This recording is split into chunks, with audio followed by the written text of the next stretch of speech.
बिस्मिल्लाहिर्रहमानिर्रहीम, अस्सलाम वालेकुम। मैं हूं मोहम्मद जुनैद अलीम। नाज़रीन, फाइनली वो खबर आ चुकी है जिसका सभी को इंतज़ार था कि आखिर ईरान और अमेरिका के दरमियान जारी जो जंग है उसका खात्मा कब होगा। तो फाइनली तमाम स्टेक होल्डर्स को मुबारकबाद, जिसमें सर फहरिस्त है पाकिस्तान की कोशिशें रंग लाई हैं और इस कोशिश को पूरी दुनिया तस्लीम भी कर रही है। मेमोरेंडम ऑफ अंडरस्टैंडिंग MOU के ऊपर दस्तखत हो चुके हैं, जिसे मफामती यादाश्त भी कहा जा सकता है। लेकिन जो बाज़ाब्ता तकरीब है अब वो होनी है जुम्मे के रोज़ जिनेवा के अंदर, जिसके लिए वज़ीर आज़म शहबाज शरीफ भी किसी भी वक्त रवाना हो सकते हैं। लेकिन JD Vance की तरफ से कुछ चीज़ों की तस्दीक की गई है। एक तो बड़ी पेशरफ्ती है कि लगभग $300 बिलियन हर्जाने के तौर पे या इंफ्रास्ट्रक्चर की बहाली के लिए अदा किए जाएंगे अमेरिका की तरफ से, बराह रास्त नहीं बल्कि अरब ममालिक की तरफ से यह हर्जाना दिलवाया जाएगा। अभी कुछ देर पहले, जिस वक्त वीडियो मैं आपके लिए रिकॉर्ड कर रहा हूं, तो डोनाल्ड ट्रंप का ट्वीट आया जिसमें उन्होंने इस चीज़ की तरदीद की कि अमेरिका ये रकम अदा नहीं कर रहा ईरान को, लेकिन कान को इधर से पकड़ें या उधर से पकड़ें, बात ईरान की मान ली गई है। उनके फ्रीज जो असासे हैं उन्हें तो अनफ्रीज नहीं किया जा रहा, लेकिन बहरहाल हर्जाना उनको अदा किया जा रहा है। $300 बिलियन की खती रकम अरब ममालिक के जरिए दिलवाई जाएगी। JD Vance एक इंटरव्यू के अंदर इस बात की तस्दीक कर रहे हैं। क्या कहना है JD Vance का? क्योंकि जो मेमोरेंडम ऑफ अंडरस्टैंडिंग, जो MOU जिस पर दस्तखत हुए हैं, डिजिटल दस्तखत हुए हैं दोनों फरीकैन की, यहां से डोनाल्ड ट्रंप और JD Vance ने दस्तखत किए हैं और ईरान की तरफ से मोहम्मद बाकिर कालिबॉफ, ईरानी स्पीकर की तरफ से दस्तखत किए गए हैं इस MOU के ऊपर।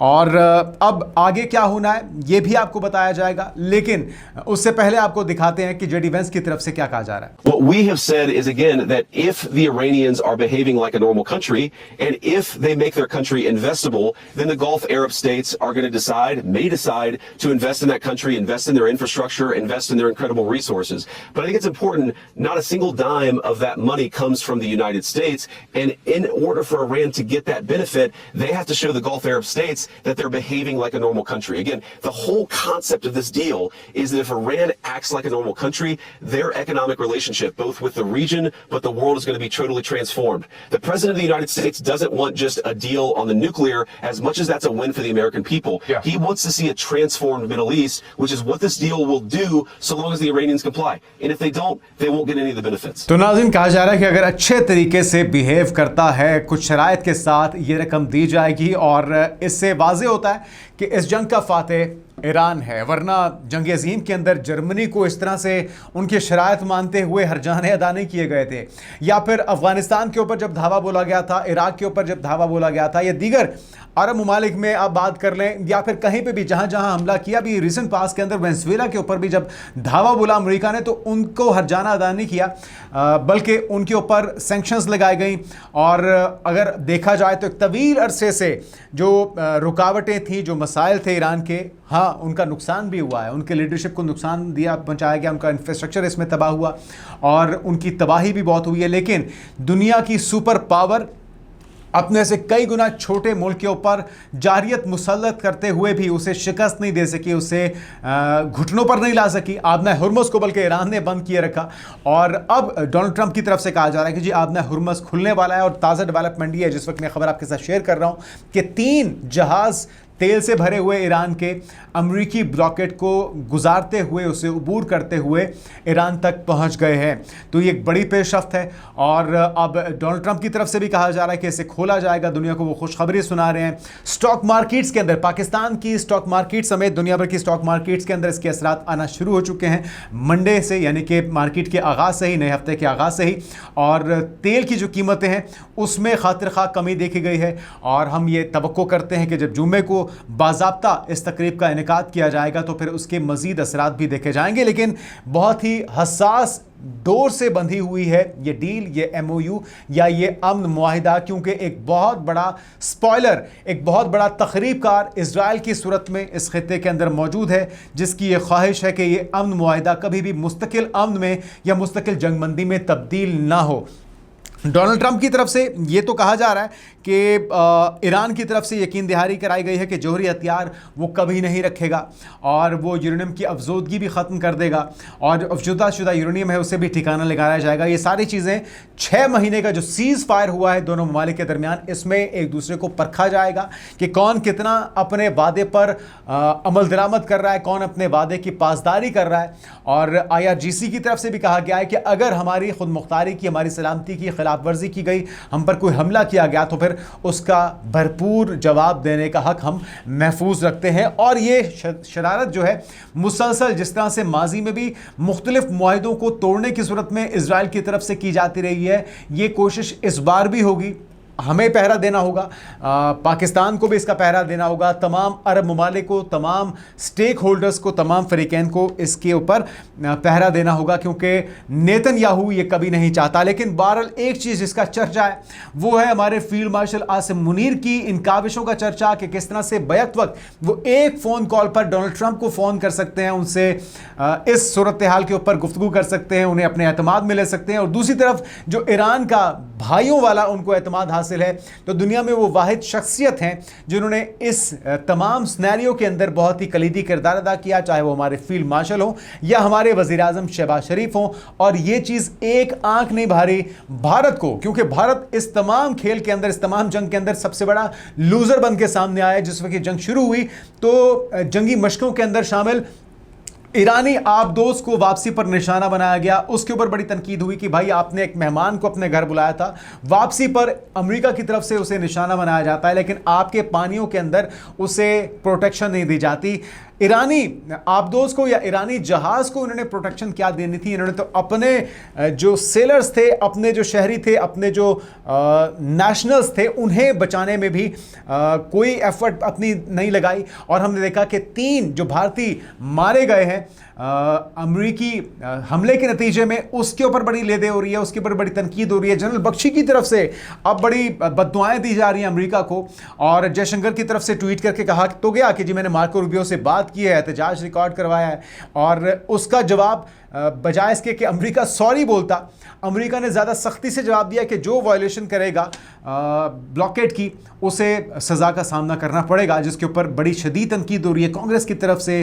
और लोग ये सवाल उठा रहे हैं कि अमेरिका के आगे भीकी बिल्ली बन जाते हैं मोदी जी, और ना तो इनमें गैरत है, ना इनमें जुर्रत है, ना ही इनमें सलाहियत है कि ये अपने शहरियों को इज्जत दिला सकें, उन्हें इंसाफ दिला सकें। और जो 3 शहरी मारे गए हैं उनको क्या जवाब देंगे, क्या मुंह दिखाएंगे मोदी जी? इसका जवाब नहीं है। जनरल बख्शी क्या दुहाइयां दे रहे हैं, क्या बद्दुआएं दे रहे हैं, जरा सुनिए। मिनाज के स्कूल के टाइम चुप्पी साध के बैठे थे, आज हमारे 3 जहाजों पे हमला हुआ है। हमारे 3 जो हैं नाविक, उनको मार डाला गया, मर्डर किया गया, और एक शब्द नहीं है सॉरी का, माफी का, गलती हो गई, कुछ नहीं। हमारे बाप का राज, अगर आपके बाप का राज, अगर ये आपका रवैया है तो हम भी इनके साथ खड़े, हम भी ईरान के साथ खड़े। ठीक है साहब, आपको जैसे को तैसा। भारत के नागरिक ना तो गली के कुत्ते हैं, ना नाली के कीड़े हैं। क्यों मर गए तो मर गए, क्या फर्क पड़ता है? रंग में भंग नहीं होना चाहिए साहब। G7 की मीटिंग हो रही है, फोटो ऑफ होने हैं, ये होने, बाहर में जाएं फोटो।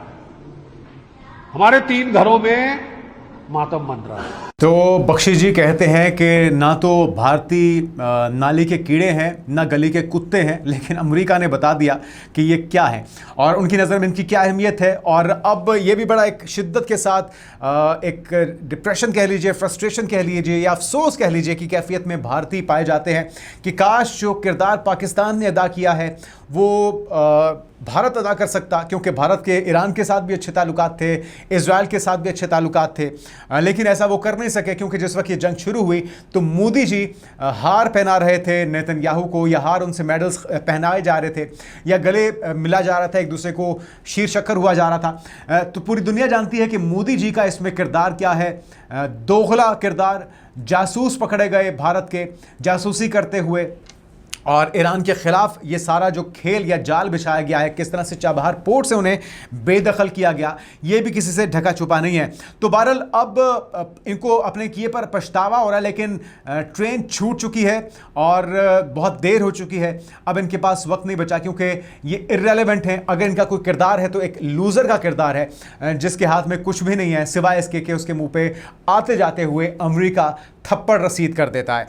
साथ में अगर थोड़ा सा इससे पहले कि मैं ईरान के बारे में मज़ीद बताऊं, इस वक्त जो कॉकरोच जनता पार्टी है CJP, उसके काफ़ी एहतजाज देखने में आ रहे हैं और उसके जो कर्ता धर्ता हैं, उसके जो बानी है, उसके जो पायनियर हैं अभिजीत, उनको एक रैली के अंदर बीजेपी के गुंडों की तरफ से निशाना बनाया गया है, थप्पड़ों की बारिश की गई है, जिसके ऊपर बड़ी लेदे हो रही है। और कॉकरोच जनता पार्टी कहती है कि अब इस हरकत ने, जो कि पहले उनका मुतालबा था कि जी जो एजुकेशन मिनिस्टर है उनको हटाया जाए उनके ओहदे से, लेकिन अब वो कहते हैं कि इस एहतजाज ने एक नया मोमेंटम पकड़ लिया है और ये इस हुकूमत के ख़ात्मे की एक वजह बन सकता है, क्योंकि जेनज़ीज़ बहुत गम व गुस्से का शिकार हैं। जिस रैली में ये हुआ, ज़रा उसके मनाज़िर देखिए।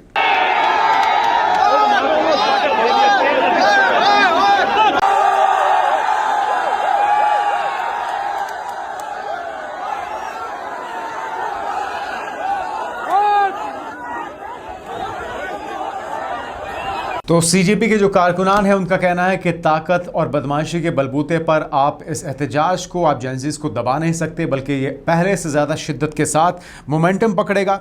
और ये जो वाक़या आपने देखा है अभी, जहाँ पे ये एहतजाज हो रहा है, ये जयपुर के अंदर एक रैली निकाली गई थी और उस रैली के अंदर जिसके कर्ता धर्ता हैं वो मौजूद थे और अभिजीत को बुरे तरीके से तशद्दुद का निशाना बनाया गया है कि इन्हें डराया जा सके, इन्हें धमकाया जा सके, कि सिर्फ मारा पीटा नहीं जा सकता, क्योंकि यही इनका एक सबसे मजबूत हथियार है बीजेपी का, कि जो इनका मुखालिफ होगा या तो उसे मरवा दिया जाएगा, या उसे रास्ते से हटा दिया जाएगा, या उसे कंट्रोवर्शियल कर दिया जाएगा, उसे प्रोपेगेंडे के ज़रिए तनकीद का निशाना बनाने की कोशिश की जाएगी। तो ये सारी कोशिशें, ये ओछे हथकंडे इस्तेमाल किए जा रहे हैं, लेकिन हम देख रहे हैं कि जेनज़ीज़ पुरअज़्म है और मोमेंटम ज़ोर पकड़ता जा रहा है, इनका जो एहतजाज है वो ज़ोर पकड़ता जा रहा है। अच्छा, एक और पेशरफ्त हुई है ईरान के हवाले से। नाज़रीन, ईरान को ज़र मुबादला असासों की पहली किस्त मौसूल हो गई है। खुसूसी अमाराती तैयारा रकम लेकर पहुँचा है। जी हाँ, वही अरब अमारात, वही UAE जो कि हमले कर रहा था ताक ताक के इजराइल को खुश करने के लिए ईरान के ऊपर, और वो कहता था कि इस मामले को आपने सुलझा कर जाना है, इसका खात्मा करके जाना है, ईरान को आपने ऐसे खुला छोड़ के नहीं जाना है इस खित्ते के अंदर। तो अब सबसे पहला तैयारा उनका पहुंचा है, जो कि खुसूसी तैयारा है, मेहराबाद हवाई अड्डे पर रकम लेकर आया है और ये बताया गया है कि $300 अरब के फंड्स पर गौर किया जा रहा है, जिसमें से पहली खेप पहुंच भी चुकी है और इसमें से 3 बिलियन एसेट जो हैं वो UAE की तरफ से पहुंचा भी दिए गए हैं। साथ में कहा जा रहा है कि 3 ईरानी ऑयल टैंकर, 2 सामान बरदार जहाज़ नाकाबंदी से गुजर आए हैं। ट्रंप इंतजामिया के ईरान के लिए $300 अरब के फंड्स पर गौर, और फंड्स का इजरा मुआहदे की पासदारी से मशरूत है, यानी कि ईरान को अच्छे से बिहेव करना होगा, अच्छे से जो मुआहदा है उसके ऊपर अमल दरामद को यकीनी बनाना होगा।